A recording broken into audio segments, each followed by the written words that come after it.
What do teachers, what do professionals reflect on? Teachers reflect on the philosophy that provides a foundation for their teaching. They also reflect on their values and beliefs about teaching and learning. And they also, of course, reflect on their practice. So what does it mean that the teacher reflects on philosophy? There are different perspectives that we all hold, that an individual teacher will have about children and about parents and about families, and also about themselves as a professional, as a teacher. Children's rights, for example, and the extent to which children's views can be taken into account in the classroom. These are philosophical foundations that the reflective practitioner needs to consider. Also, in terms of the philosophical foundation, the teacher will consider the professional roles and influence that they have in children's lives and in the lives of their families. The perceptions that you have of children and of parents and of families, and the extent to which these reflect cultural competence, are part of the philosophical foundation.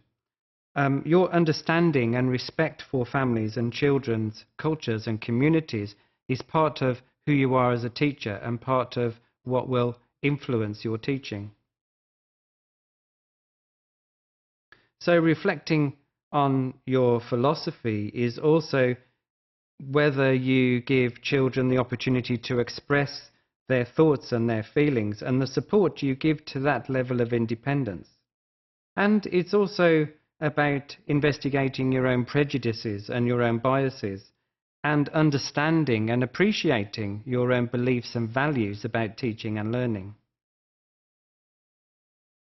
Reflecting on beliefs, well, you can reflect from your own perspective about yourself. For example, I am student-oriented might be something you believe, or I see myself as providing a service.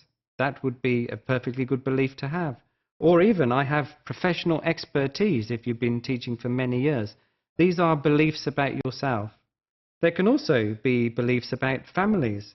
Families, for example, you may see as the most important part of children's lives, or you may actually see families as part of the problem that interferes with your work in the classroom.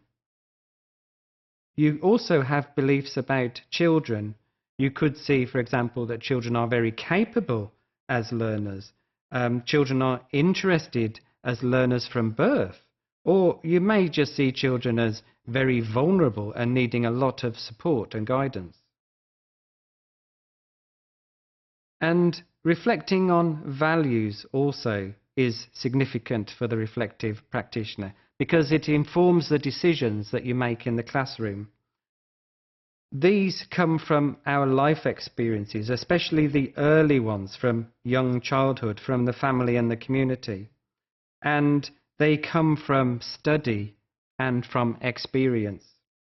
And interestingly, these can be shared in every setting in terms of how children learn and develop.